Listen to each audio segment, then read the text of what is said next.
Hello everyone, welcome back to my channel. Welcome if you are new. My name is Brittany and today I am going to set up my bullet journal for the month of April 2024 with you.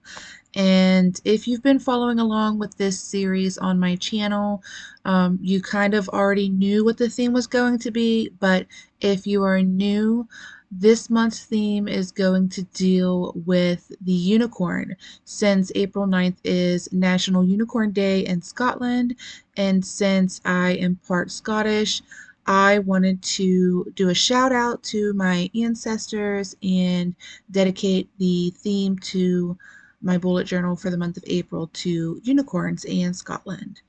So obviously I'm doing a voiceover for this video so that I can focus on what I'm doing, because the opening spread is kind of complex and I wanted to spend my time making it as detailed as possible, but not as detailed as possible, if that makes sense. I'm sure once you see it and I get started, you'll understand what I mean.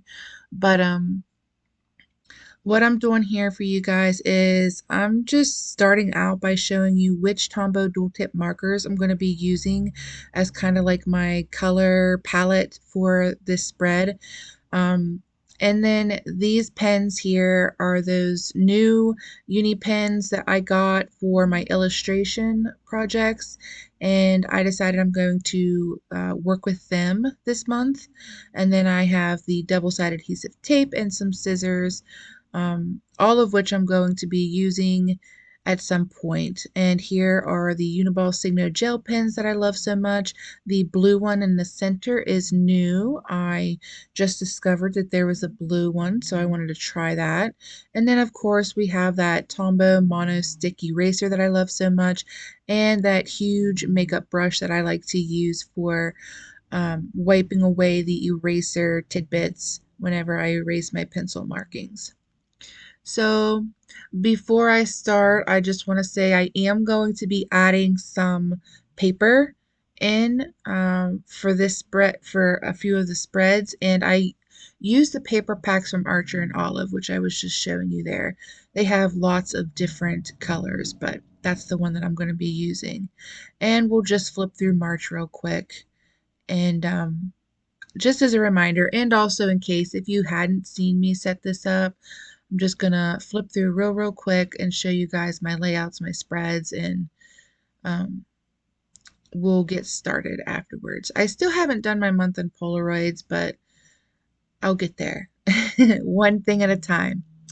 So before I started with the video, I decided that I was going to pencil in again my designs, because this one is kind of like March, the theme that I did for March. It has a lot of details in it. So I went ahead and I did some rough sketching.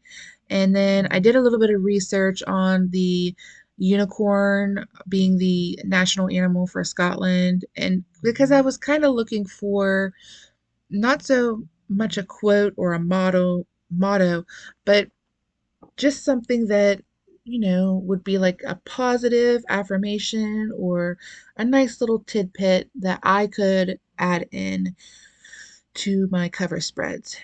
And basically, what I found was a very informative and educational article that talked about how the unicorn is recognized in Scotland as being brave, intelligent, beautiful, freedom loving. And I just thought, wow, that would be an amazing positive affirmation for the month of April.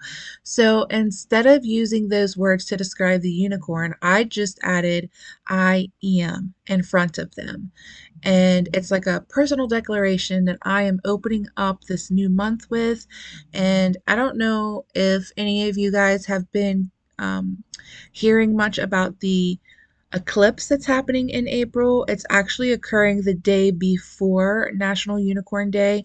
And I thought how wonderful it would be to start this next chapter with such a bold statement and personal affirmation. So I am definitely adding that in. And basically, what I wrote is I am wild, freedom loving, fierce, bold, proud, and intelligent, beautiful, and courageous. And I just thought that that was great. Um, so I've always liked unicorns. I remember when I was growing up, and this was before I knew I was part Scottish. Um, I only found out about my genetic makeup and heritage when I started my graduate studies and I took a genealogy class, which was like my favorite class of all my studies. And I'm so glad that I got to take it because it was the last semester that they were teaching it at the school that I went to. I guess because of a lack of interest, but I was like, how could you not be interested in this? I mean, I had so much fun in that class and I learned so much about myself. It was just every day, every single day, literally, of that semester, I learned something that was just mind blowing. But, anyways, before I knew that I was part Scottish, I still loved unicorns. And, um, like when we were in I think it was fourth or fifth grade. In the summertime, they used to, like before school let out, they used to play movies just to kind of like wind down the year. And one of my classmates brought in The Last Unicorn, the movie The Last Unicorn, and I fell in love with it. And one of my pen pals recently shared with me that she also loves that movie. So shout out to you if you're watching. And it was just like, another connection point for us. So in addition to loving that movie, I used to have this little like holographic unicorn necklace. I had a unicorn wind chime in my room because I always used to have my window open. Um, I used to have glass unicorn ornaments for my Christmas tree, and I loved unicorns. And I remember too when I was in Girl Scouts, we had like the tiers that you could reach for, like your gold tiers for selling cookies.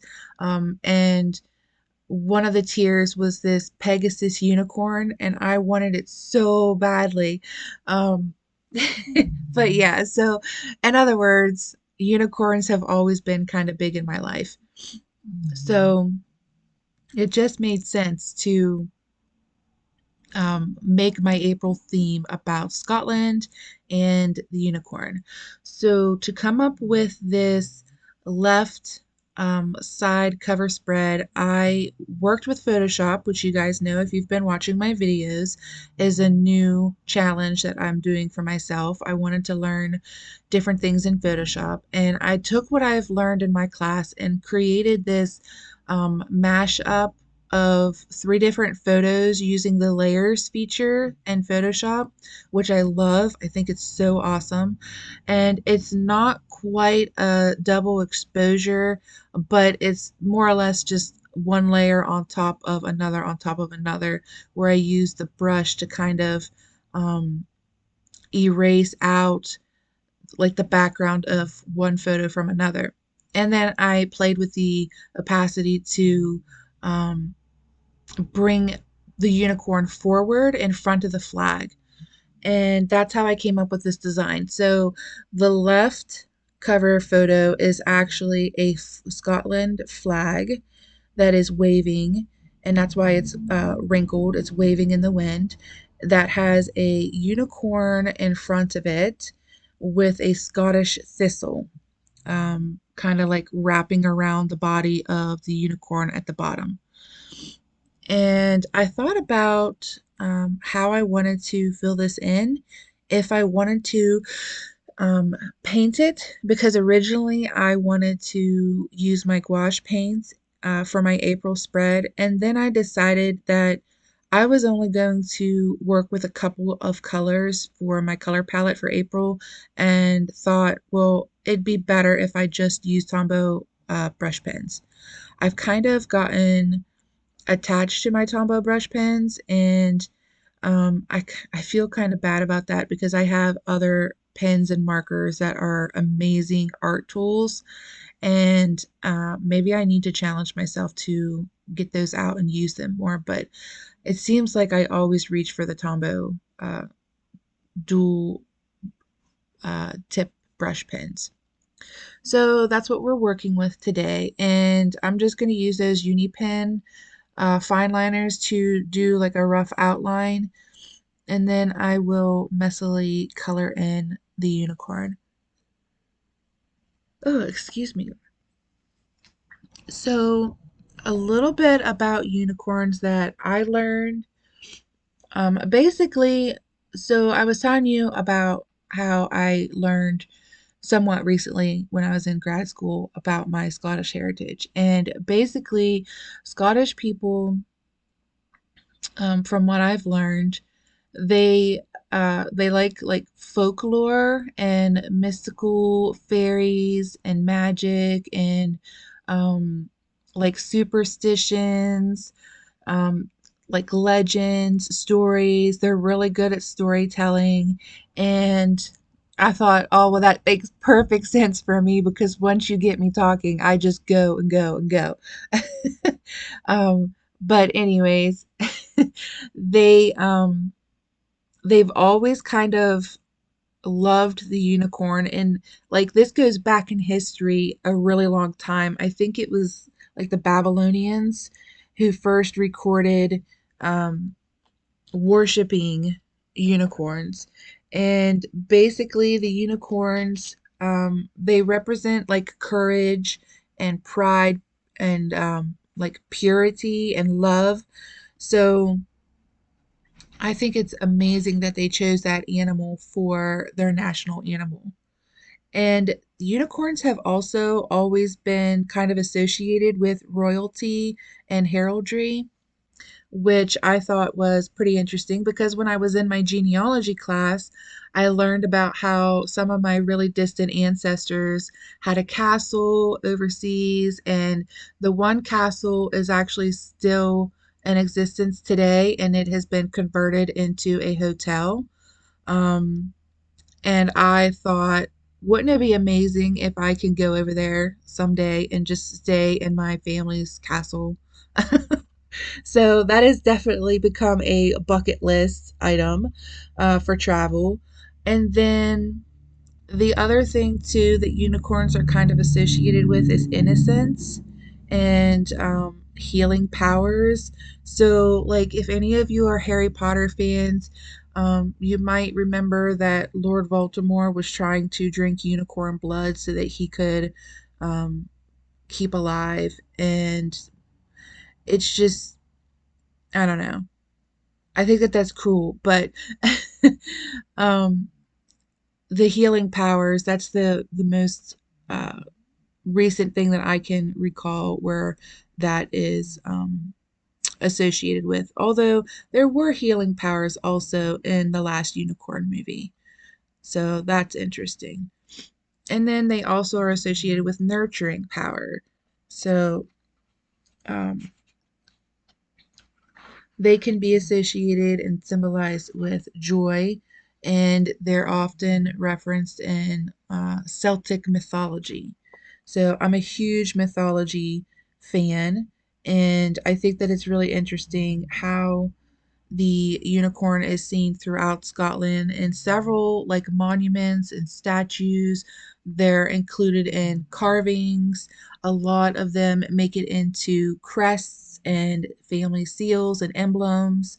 Um, they can be included in coats of arms.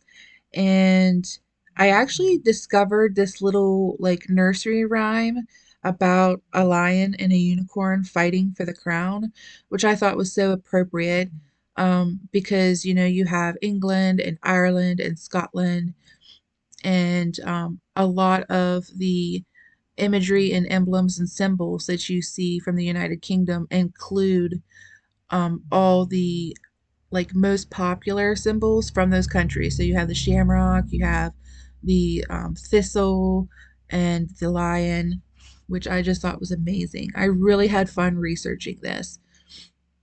But the nursery rhyme I had never heard of before, and I thought that it was pretty interesting. So later in this setup, I decided I'm going to include it in my April spread.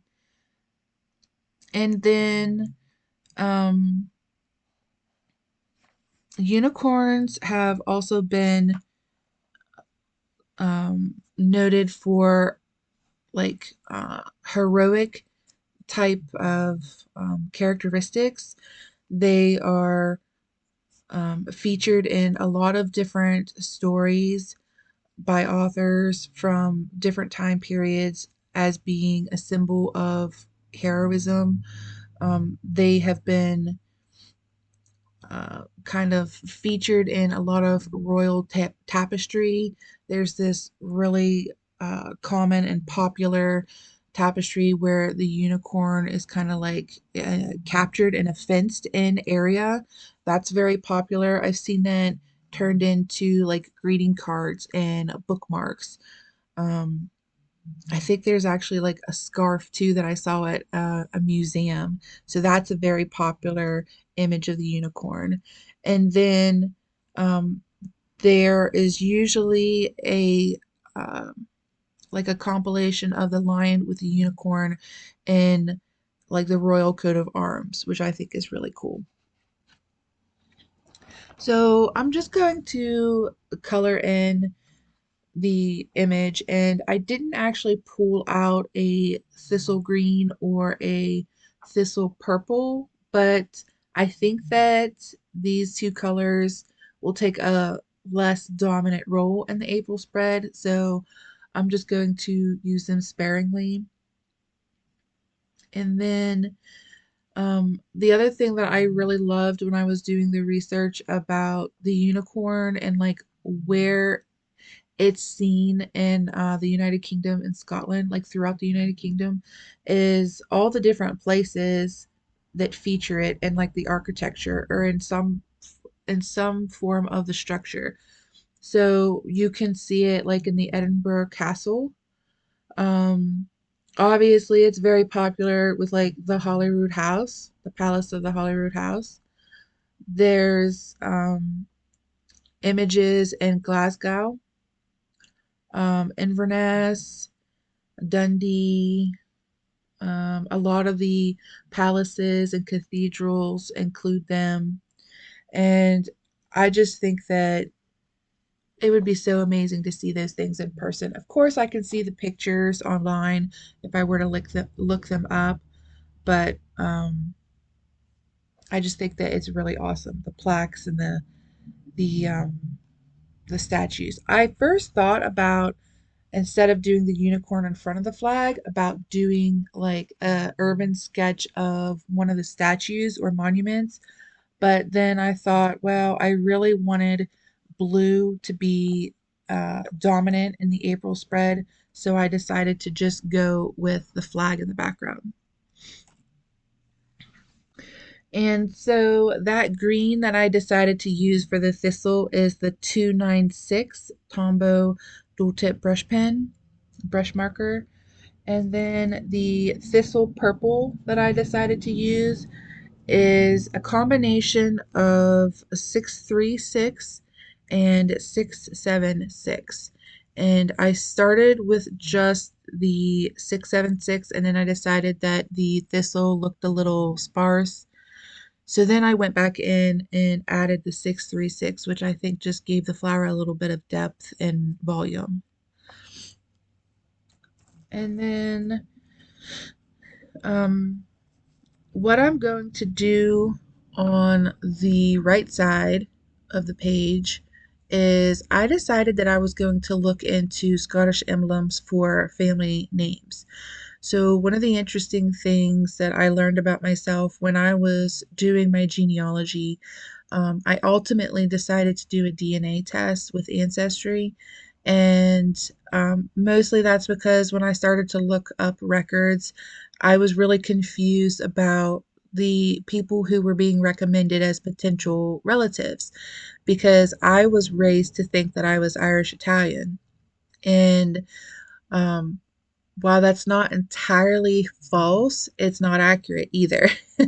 So I decided, well, we're just going to cut the confusion and we're just going to do a DNA test. And that's when I discovered that I am 38% Northern Europe and I think 36% Scottish. So it's almost 50-50, or 42% Northern Europe and 38% Scottish.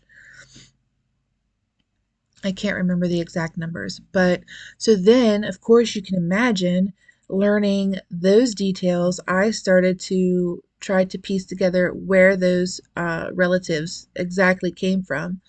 And you guys probably remember in other videos, I've talked about how, thanks to that class, I learned that I have a Patriot ancestor, and I'm currently working to prove additional um, ancestors who were patriots because I've found about 7 or 8 of them. I have to confirm them all.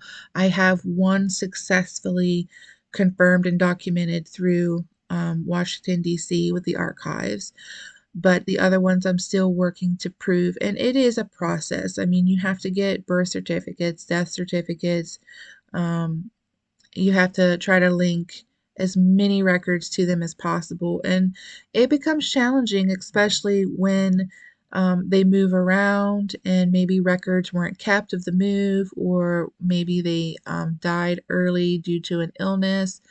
But I'm really enjoying that process. And as I was saying, when I started to discover the older or later generations of my ancestors being from Northern Europe and Scotland, I started to notice the names. The older the generations were, the stronger the names went with traditional English and Scottish names.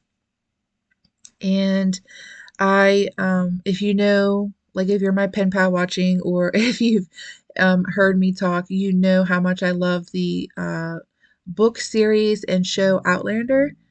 And when I was doing my ancestry, I actually found a distant relative that was part of the Mackenzies, which I was like, oh my gosh, I'm linked to the Outlander thought, like the thought of that character.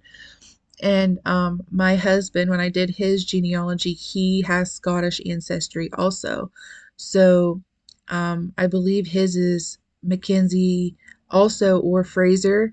So that was just so neat to discover those ancestors and the tie to Outlander. I just thought that that was amazing. But anyways, as I was saying, I started to look up the coats of arms and the emblems for family surnames. And the closest one that I was able to find to my immediate family is on my maternal side, and it is my fourth great grandmother. And she was born in Scotland in 1801, and her last name is Hitchcock, which I did not know that we had any Hitchcocks in the family. So that was really interesting. And then there are several others. So there are Bissets, there's Ross, there's Stewarts. I have a seventh grandparent who's a McClellan. An eighth grandparent that's a Lyles. There's Denholm, Boston, Ramsey, and Farrell. And those were just the most recent ones. And so, what I decided to do when I was trying to find a family surname that was proven, because I haven't proven all of my records yet, um, I was coming up short. And I decided I'm just going to create one for my last name, because I was concerned about putting a family crest or arms into my bullet journal. And then when I finished my research, discovering, oh, wow, no, that was not my actual ancestor. And then I would have somebody, like some random person's surname, family crest, or coat of arms in my book. So I decided I was just going to make one for my my last name, my current last name. And because Jason, my husband, has British and Scottish ancestry as well, our last name is a very um, English last name. And so I thought, well, that works out perfectly. I will just use my last name for it. So that is what I'm going to be working on the right-sided cover page. And I actually sent away, if you're one of my pen pals watching, you might know this already, but I actually sent away to a company in England to have our surname crest created on a wax seal for closing the envelopes of my letters that I write to my pen pals. So I will show that also for anyone who's interested in seeing that. And then we also have um, our family crest made into a plaque that we have hanging in our house. And then also, when I first discovered that my husband and I both have Scottish heritage, I did a little bit of research on what we could do to kind of like honor that heritage. And I found this forestry saving company that worked in Scotland where if you made like a donation or a pledge, you could like adopt or preserve a specific amount of land where they would plant a tree to preserve the Scotland forestry. So that's what I did. I bought my husband and I a couple plots of land, and they are planting trees on it in our name, which I thought was a beautiful way to honor our Scottish ancestors. And so for our actual family crest or emblem, I decided I was going to make it like the badges that you can wear on like your kilts or your the hats. And I used a couple different features to create this. So I have the actual like the badge template, and then I have our shield, the Hodgson shield, and then I put the crown on top of it, which I thought was perfect. And just like a fun little note, personal note, my husband and I both enjoy watching like scary movies, and we're kind of following along the series of, is it The Conjuring? That kind of like follows Ed and Lorraine Warren. And in one of the movies, they actually travel to England to help one of the families who is dealing with like a haunting, and it's the Hodgson family. Which we thought that was so cool whenever we watched the movie because we was like, oh, see, there we are. But that's just a fun little side note there. And then I decided that in addition to creating this emblem or badge for the right side cover page, I wanted to do a Dutch door. And so I'm going to pause the video and work on cutting that out so that I can focus on it and not mess up when I'm filming. But I'm going to color this in using our colors for our shield, which is gold, white, and blue. And so you can see here where I've started to color it in. I'll do a little bit of coloring with you. And then for like the accent of the crown and the buckle, I'm going to use that, excuse me, that Uni-ball Signo gel pen, the gold one, just to kind of give it a little bit of a pop. And then I will also take one of those Uni Pins. I think it's the 005 that I use to go in on the like the fur or the bottom part of the crown and put in some lines or flecks, and then to also put some design features on the little balls on the crown and the little fleur down at the bottom. And I can't remember exactly what the material is that the base of the crown is usually made out of. I have watched historical royalty movies and documentaries where they discuss that. I want to say it's like goose feather or something, but it typically is a white or an ivory off-white color, and it has like the black feathers that kind of peek in and out. So that's why I wanted to take the um, 005 Uni Pin and just kind of add those in. And then this red that I'm going in to kind of do the velvet poof of the crown is 856. The blue that I used for the flag and also our shield is 476. And then the gold that I used for the shield is 993. So if you're interested in those colors, you can see them on that little scrap bullet point paper off to the left there.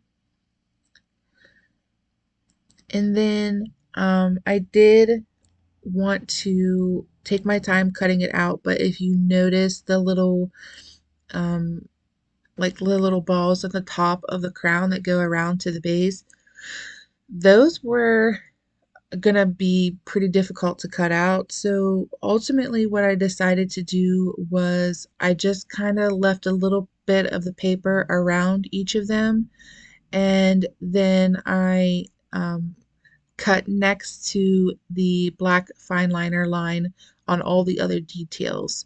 So you will see at the top of the crown there's a little bit of white around the each of the balls that's at the top of the crown, and that's just because there I don't feel confident using my splice tool or my utility blade to go around all of that. So for time's sake, I just went in and left like a border around each of them.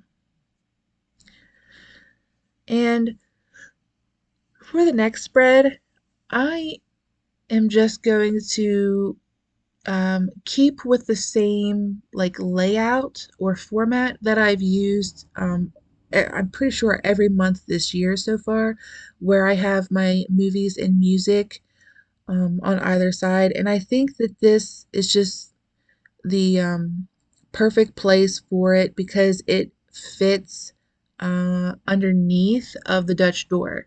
So I make a note to not go over the center line of my page whenever I'm writing down like my song and artist or my movies, because then you would be able to see it whenever the Dutch door is closed. So I think that this is just the perfect place for these two items because they're thin lists. And normally with these little stamps, I go every two block grid lines, but I'm decided that, I want this one to be a little bit more free flowing. So I'm just not really lining them up, but rather making sure I have the same quantity on each side.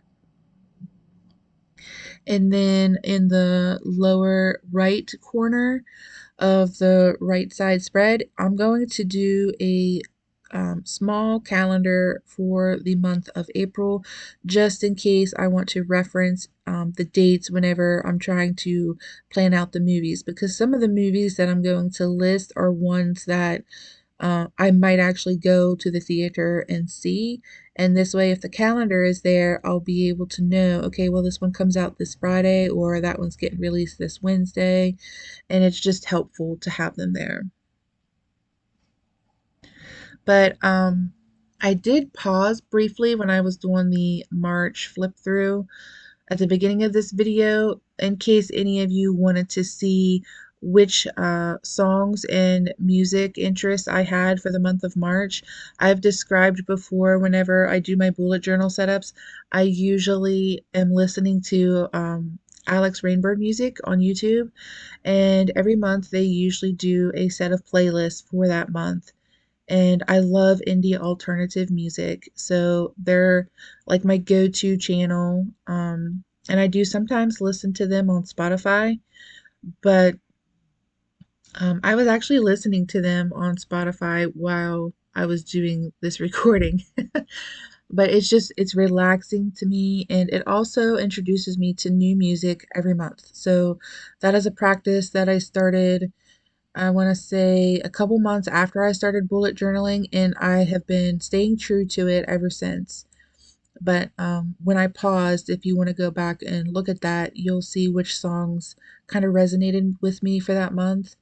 And you might notice that a lot of the music that I like and record in my bullet journal are kind of like sappy romance love music.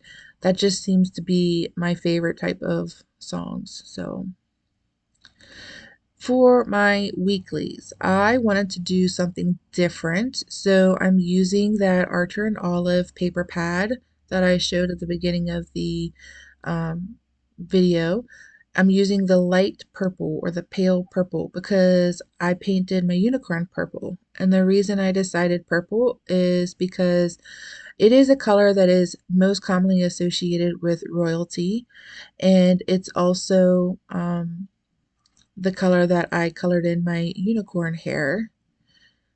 And then basically what I did was I tried to map out on each of my pages how 4 blocks would fit, because that's like my favorite weekly spread, is having 4 days on each page. And then I decided I was going to cut them, and I was trying to kind of mimic the cross that is in the Scottish flag, even though this isn't like a true cross like that flag. I thought that it was pretty similar, and so I just did this same pattern on every weekly spread. And I'm just lining each of the corners up to the last or first dot on each page. So I think these are 8 blocks across, 12 blocks across. I'm not sure exactly, but um, it was basically a piece of paper cut in half, and then I cut like a whole 2 grid blocks off, and then I cut a block grid and a half off from the center when I was cutting them at the angle. And then what I'm going to do, and I can't show this to you, but what I'm going to do for my days, instead of writing them out, is I'm going to use the little collage dailies that Job's Journal gave us in Patreon. I just joined his Patreon, and I absolutely love the things that he has put together and that he creates. So I'm going to use those to mark each day of the week: Monday, Tuesday, Wednesday. And then I'm going to stamp the dates. So I have a number stamp, and I'm going to put like 01 and 13 and 30. So next I'm going to do my habit tracker. And starting in March, I think I went down to 6 habits, maybe 7. And I've been doing pretty good with my habits. Some of my habits that I were tracking are ones that I have gotten pretty concrete in my behaviors. So I don't feel like I need to continue tracking them. I mean, I've adopted them. I do them without thinking every day. And so I feel like those were successes. So I'm not going to track those anymore. But I'll probably go in and do those little calendars later when I decide on what I want to track for the month of April, because I'm unsure right now. And then because this last day of, or this last page of the weeks doesn't require 4 blocks, I decided that this is the perfect place for me to put that nursery rhyme that I was telling you guys about. So I am just going to square off this bottom corner because there's an illustration that accompanies the nursery rhyme, and where I've drawn this little circle is where I want to make a sticker of that illustration and put. Um, I'm probably not going to do that on camera because I have to get my sticker paper and my sticker machine out, and then I have to find the illustration, line it up, measure it, all that fun stuff. But I will tell you guys about the nursery rhyme. So, as I said earlier, I didn't know about this nursery rhyme, but it is called The Lion and the Unicorn. And I decided that I was going to alternate between my blue Uni-ball Signo gel pen and my gold gel pen. Just do every other line. And basically, this nursery rhyme was kind of symbolic of the lion and the Lion of England and the Unicorn of Scotland coming together and unionizing the two countries. And so it reads, "The lion and the unicorn were fighting for the crown. The lion beat the unicorn all around the town. Some gave them white bread and some gave them brown. Some gave them plum cake and drummed them out of town." And I just thought that that was really kind of clever. If you're not familiar, Scotland has been trying to become their own country for since like the beginning of time, and they are part of the United Kingdom, and um, that's kind of what the nursery rhyme symbolizes to me is the two countries kind of butting heads, one wanting their independence, the other one saying, no, we're like your parent, like you're not ready to be on your own type of thing. Um, so I really wanted to include that in my bullet journal because it was a fun discovery that I made during my research. But I think at the bottom, because there will be space left, I'm just gonna add a Scottish thistle, and I'm not gonna sketch it. I'm just going to freestyle it, and I'm just going to make some like swirls or flourishes with like a vine or the stem of the thistle and add some leaves. And then for my habits, I was telling you guys, I'm not real sure what I'm going to track for the month of April because, like I said, I've adopted some of my long-term habits that I've tracked, and I feel pretty confident moving forward that I don't need to track them anymore. And then there are some things that I have been tracking that have kind of been unsuccessful, or that even though I'm tracking them, I'm still not doing them. So I need to reevaluate if those are things that I even want to continue tracking and or doing. Like, are they things that I want to become part of my everyday behaviors? Or were they just things that I was kind of like interested in and then like I'm over it? But one of them, for example, that has been successful would be my daily intake of water. And for a while, that was a struggle for me, making sure I was drinking enough. But now, basically, what I did and how I became successful with that one is I found a gallon size water bottle. And every morning, as soon as I wake up, I fill it up with water and ice. And then I just have it near me all day and I drink from it all day. And then my goal is by the end of the day, it needs to be close to or empty. And it just, I do it without thinking now. So that's a successful habit, and I don't feel like I need to track it anymore. Obviously, creating daily is one that I wanted to do. That was my New Year's resolution for 2024. And every month, every block has been filled in. So I don't feel the need to have that tracked anymore. And then ones that have been unsuccessful are I wanted to read 20 pages a day, especially after I graduated. I thought, okay, well, I have more time now. I should be able to do this. And so I made this reading list. If you watched my earlier bullet journal setups, I talked about the books that I wanted to read and I listed them out. And I told myself one book a month, for 2024. I thought that that was achievable. I thought, well, that'll be easy, no problem. And I haven't done it. um, I think I read in the month of March 20 pages for a day, maybe 6 or 7 times.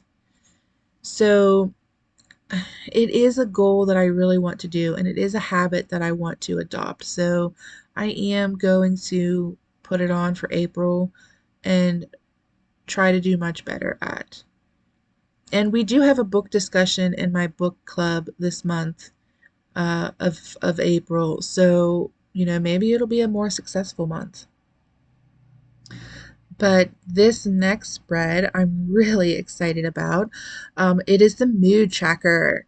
And if you watched my quarter one, or if you will watch my quarter one um, journal review feedback video, you'll um, hear about how I am taking my mood tracker from my Hobonichi weeks and putting it back into my bullet journal for the month of April, which I'm super excited about because I just did not like it in the Hobonichi weeks.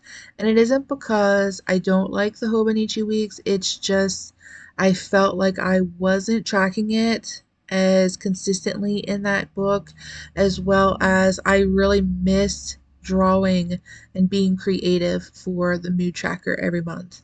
So for this one, I did a very rough sketch of Scotland, and all the little dividers are the clan lands. And since I did the research on the family surnames and the emblems, coat of arms, and crests, I thought, how cool would it be if I took the Scottish clan lands and made that my mood tracker? So that is what I decided to do. And I actually didn't count each of the clan lands. And this is an older map that I was referencing, so I'm sure there's more clan lands than this. But I didn't count how many clan lands I marked out. So there might be too many. But if there are too many, they can just stay blank. That's okay. And I just got really excited about this. I think that it was a great idea. It kind of came to me after I had already decided on what my cover spreads were going to be, and it was kind of like a last minute aha type moment, and it fits perfectly. So I'm very excited for this mood tracker. What a great way to introduce it back into my bullet journal with something I'm so excited about. This next spread is also being reintroduced back into my bullet journal, and it is my line a day or gratitude spread. And if you remember, or if you have watched my other video about my journaling setups for 2024, you'll know that I decided to try out my line a day or gratitude in my Hobonichi weeks because I thought that it would be cool to have a whole book of gratitude at the end of the year, all in one location to kind of read as a story at the end of the year. And I, similar to my mood tracker, recognized that I wasn't consistently tracking, my gratitude. So this was something that I did pretty consistently when it was in my bullet journal. There was maybe 2 or 3 times where I missed a day or two, but for the most part, I always tracked my gratitude, and I felt so much better and happier when I did it on a daily basis. Just finding a couple of things that I was grateful for and doing a line for that day about it. So it's going back in my bullet journal, and I decided to use, instead of the word gratitude at the top of this spread, I'm using Scottish Gaelic, and hopefully I pronounce it right, but it is Boyahez, and that stands for gratitude in Scottish Gaelic. And I have used that before in my bullet journal as the gratitude spread header, but I decided it has to go in for this one since the whole theme is around Scotland. And then I'm just going to take like a really light purple. I think it is 620 that I'm using. Pretty sure it's the lighter one. And I'm just going to do every other line, and I do that as like a highlight to help differentiate one day from the next. It kind of breaks up the negative space on the page also and just gives it a little bit of a pop of color. And then if you notice, there is a little bit of a gap at the bottom of the page between my final day or line of gratitude and the end of the page, and I'm probably going to add something there as well.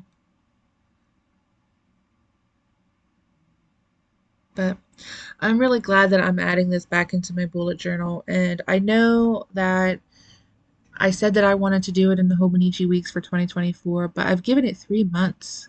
Don't you think that's enough, guys? I don't know. Maybe I should have forced myself to do it for the whole year. But I think 3 months is like a good solid try. Um, I kind of knew early on, too, like after January, I kind of knew that I didn't like it. So I don't know. I didn't see any need to continue on if I didn't like it. For the next and final spread for the month of April, I'm going to do the month in Polaroids. And even though I don't have Marches filled in yet, I definitely want to keep this spread in my bullet journal because April is the month when museums and historical sites open up around our area, and my husband and I love to travel to them for day trips. We usually pack a picnic, we find like a nice little park to have our lunch, we get a little walk in on a nature trail, and then we get to learn historical things about locations close to where we live, which I absolutely love doing. And then if we're feeling a little spontaneous, we'll throw in a geocache too. So we always have selfies and pictures from that. And they make perfect inclusions for the month in Polaroid section. So here I'm just going to do a final flip through, show you all of it, all of April's spreads put together, and I think that it turned out really nice. Purple is like the dominant theme, and I'm not mad about that. And I'm sorry that I can't show you those days of the week stickers, but if you want to pop over to Job's journal, maybe you can get a glimpse of them there. Here is that little nursery rhyme that I wrote and read to you guys. I think that it fit perfectly at the bottom of that page. And my habit trackers, like I said, when I decide what they are, I'm going to add them in. But you'll get to see the final spread at the flip through of May's bullet journal setup. So don't fret, you'll get to see it. But that's what I have for you today, guys. I hope that you enjoyed this video, and please like, share, and subscribe. Turn on your notifications so that you'll be alerted the next time I do one of my bullet journal setups.